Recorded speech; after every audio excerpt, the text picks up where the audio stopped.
قال الله تبارك وتعالى في القرآن المجيد: أعوذ بالله من الشيطان الرجيم، بسم الله الرحمن الرحيم.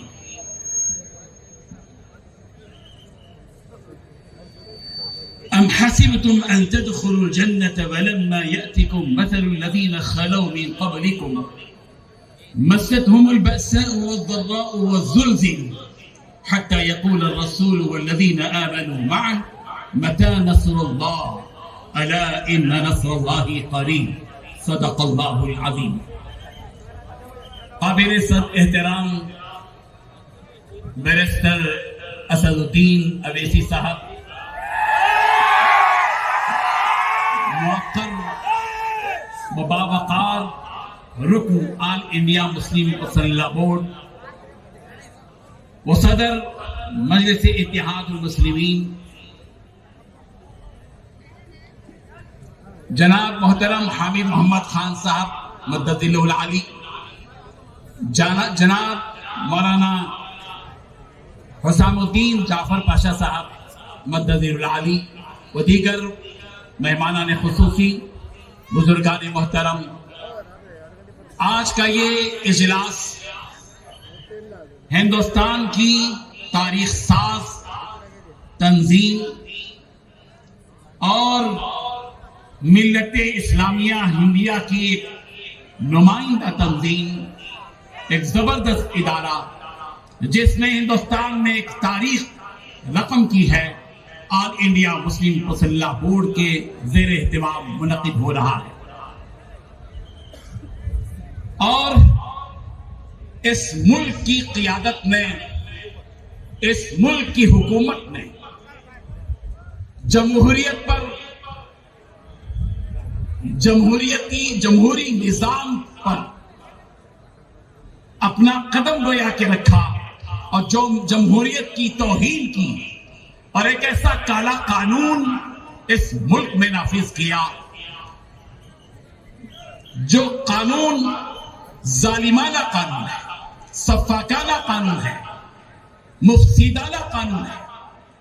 ہندوستان کے وہ لوگ جو جمہوریت پسند ہیں، یہ مت سمجھیے کہ صرف مسلمان ہیں، بلکہ ہمارے اس ملک کے مختلف اقوام، مختلف برادریوں کے افراد ہیں جو جمہوریت کو پسند کرتے ہیں، جو یہ چاہتے ہیں کہ اس ملک میں وہ قانون بنے جو قانون معقول ہو، معروف ہو، انصاف پر مبنی ہو اور قومی یکجہتی پر دلالت کرتا ہو. مگر افسوس کہ ان ساری حقیقتوں کو پسے پوچھ ان کو ایک بیانر تلے کھڑا کیا، ایک پلیٹ فارم پر کھڑا کیا اور یہ آواز پورے ہندوستانی باشندوں کو دی کہ جو قانون بنا ہے ہم اس کو کبھی بھی تسلیم نہیں کریں گے. نتیجہ جو بھی ہوگا، ہم بندوں کا کام محنت کرنا ہے، کوشش کرنا ہے. السعی منا، کوشش کرنا ہمارا کام ہے. ہم ہاتھ دھرے کونے میں بیٹھ نہیں سکیں گے، بلکہ ہم اٹھیں گے، میدان میں کودیں گے اور اپنا حق مانگیں گے اور ظلم کے خلاف آواز کا یہ سلسلہ آل انڈیا مسلم مسلح بورڈ کی آواز پر چلتا رہے گا. بزرگان محترم، یہ جو حالات ہمارے ملک میں ہم کو مظلوم بنا کر، ہم کو نشانہ بنا کر کیے جا رہے ہیں، یہ کوئی پہلا واقعہ نہیں ہے. تلک الایام نداولها بین الناس، یہ حالات الٹتے رہتے ہیں، پلٹتے رہتے ہیں. حالات کا الٹنا پلٹنا ہم سب جانتے ہیں. پوری دنیا میں کیا کچھ ہو رہا ہے، سوشل میڈیا کے ذریعے، ٹی وی کے ذریعے، مختلف ذرائع سے ہم سب کے سامنے آ رہا ہے. جس طرح وہ حالات پلٹ رہے ہیں، یہ الٹ پلٹ کا معاملہ ہے. اگر آج یہ الٹ ہے تو خدا کی قسم ایک دن آئے گا کہ یہ پلٹ جائے گا انشاءاللہ.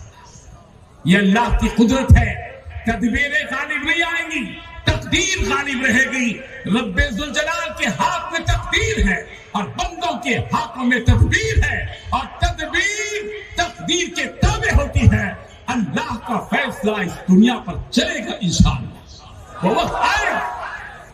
بزرگان محترم، مایوسی کی طرف قدم مت بڑھائیے، بزدلی کی طرف قدم مت بڑھائیے، خوف اور ہراس کے ماحول میں جانے کی کوشش مت کیجیے. جس اللہ کی کتاب کو ہم مانتے اور تسلیم کرتے ہیں، یہ کتاب ہمیں آواز دے رہی ہے، وَلَا تَهِنُوا وَلَا تَحْزَنُوا وَأَنْتُمُ الْأَعْلَوْنَ إِن كُنتُم مُؤْمِنِينَ. ہمت مت ہارو، غمزدہ مت ہو جاؤ اور یہ یقین رکھو کون کہہ رہا ہے؟ ومن اصدق من اللہ قیلا، اللہ سے بڑھ کر کس کی بات سچی ہو سکتی ہے؟ رب ذوالجلال سب سے زیادہ سچے ہیں، اور اس کے بعد سب سے زیادہ سچے پیغمبر ہیں رسول رحمت صلی اللہ علیہ وسلم ہیں، اور اللہ تبارک و تعالیٰ سارے ایمان والوں سے کہہ رہے ہیں وَأَنْتُمُ الْأَعْلَوْنَ، تم ہی غالب رہو گے، کب؟ ان کنتم مؤمنین، جبکہ تم ایمان والے بن جاؤ۔ مسلمانوں، یہ وقت کھڑے ہونے کا ہے، یہ وقت تبدیلی کا ہے، یہ وقت انقلاب کا ہے، یہ وقت فیصلہ لینے کا ہے، یہ وقت خود اپنے آپ کو تبدیل کرنے کا ہے۔ ہمیں سوچنا چاہیے کہ ہم کس قدر اپنے دین سے قریب ہیں۔ ہمیں وقت کے بارے میں بہت سے مسلمان ابھی تک وقت ترمیمی بل کے سلسلے میں ان کی اور اس کی حقیقت کے سلسلے میں غافل ہیں۔ ہم سب کو چاہیے کہ یہ ملت کا معاملہ ہے، یہ انفرادی جو زندگیاں ہم گزار رہے ہیں، میں، میری بیوی، میرے بچے، میرا گھر، اب یہ کافی نہیں ہے۔ ہمیں اس سطح سے اونچے اٹھنا ہے اور ملت کے بارے میں غور و فکر کرنا ہے، ملی کاموں میں آنا ہے، اجتماعیت کی طرف آنا ہے۔ نبی رحمت حضرت محمد مصطفیٰ صلی اللہ علیہ وسلم نے مکی زندگی گزاری، اور مکی زندگی 53 سال تک پیغمبر مکہ مکرمہ میں رہے۔ وہ انفرادی ماحول تھا، اجتماعیت نہیں تھی۔ اللہ تبارک و تعالیٰ نے پیغمبر کو حکم دیا، پیغمبر اب انفرادی زندگی سے آپ کو اٹھ کر اجتماعیت کی طرف جانا ہے، اجتماعی زندگی کی طرف جانا ہے، ایک معاشرے کی طرف آپ کو جانا ہے۔ اللہ نے نبی کو حکم دیا، صحابہ آتے گئے مکہ مکرمہ سے مدینہ منورہ کی طرف، پیغمبر بھی تشریف لائے، اور انفرادیت سے اجتماعیت کا سفر شروع ہوا، اور پیغمبر نے مدنی معاشرے میں اخوت اور بھائی چارہ، اتحاد اور اتفاق کا پیغام دے کر کہا کونوا عباد اللہ اخوانا، تم سب اللہ کے بندے بن جاؤ، اخوانا، بھائی بھائی بن جاؤ۔ اب بھائی بھائی بننے کا وقت ہے مسلمانوں، یہ وقت ہے من لم یہتم بامور المسلمین فلیس منہم۔ سرکار نے فرمایا جو شخص مسلمانوں کے ملی اور اجتماعی امور کے سلسلے میں دلچسپی نہیں رکھتا وہ مسلمانوں میں سے نہیں ہے۔ ہم سب کو اٹھنا ہے۔ کیا ہو رہا ہے، کیا ہو رہا ہے انصاف کے خلاف، کس قدر ظلم کیا جا رہا ہے، اور کس طرح باطل اوپر اٹھ رہا ہے، اور حق کے خلاف کتنی آوازیں آ رہی ہیں۔ ان سب چیزوں پر آپ کی گہری نظر ہونی چاہیے۔ ہمارا اور آپ کا تعلق اگر آزادی کے بعد سے لے کر 70 سال سے زیادہ عرصہ گزر چکا، اگر ہم اس قرآن مجید سے جڑے ہوئے ہوتے، اگر ہم قرآن مجید کے احکامات سے قریب ہوتے، اگر ہم قرآن مجید کو سمجھے ہوئے ہوتے، اگر ہم نبی رحمت حضرت محمد صلی اللہ علیہ وسلم کی سیرت کو پڑھے ہوئے ہوتے، اگر ہم مسجد نبوی کی بنیاد پر مدنی معاشرے کو جو قائم کیا گیا تھا اس مدنی معاشرے کو سمجھے ہوئے ہوتے، تو یقیناً یہ حالات نہ آتے جو آج ہم پر آئے ہوئے ہیں۔ اب بھی وقت ہے مسلمانوں، ہمیں کھڑے ہونا ہے، ہم اسلام کو سمجھیں، اسلامی تعلیمات کو سمجھیں، ہم قرآن مجید کے پیغام کو سمجھیں، نبی کے ارشادات کو سمجھیں، اور ایک ہو جائیں اور نیک ہو جائیں۔ پیغمبر نے مدنی معاشرے میں 10 سال تک جو محنت کی تھی وہ اتحاد کی تھی۔ آج آل انڈیا مسلم پرسنل بورڈ نے سارے مسالک کے لوگوں کو ایک جگہ کیا۔ آل انڈیا مسلم پرسنل بورڈ کے تحت میں ہندوستان بھر میں الحمدللہ وقت بچاؤ، دستور بچاؤ کے عنوان سے مختلف پروٹیسٹ جاری ہیں۔ یمن چین ہوا، بتی گل مہم ہوئی، اور راؤنڈ ٹیبل میٹنگز قائم ہوئے، احتجاجی دھرنے ہوئے، احتجاجی جلوس قائم کیے گئے، اور میمورنڈم پیش کیے گئے، اور یہ سلسلہ جاری ہے اور انشاءاللہ جاری رہے گا۔ آل انڈیا مسلم پرسنل بورڈ ابھی اس جون کے اختتام کے بعد ایک زبردست فیصلہ لے گا، عوام کو بتائے گا کہ ان تمام احتجاجات کے باوجود اگر جون نہیں لگ رہی ہے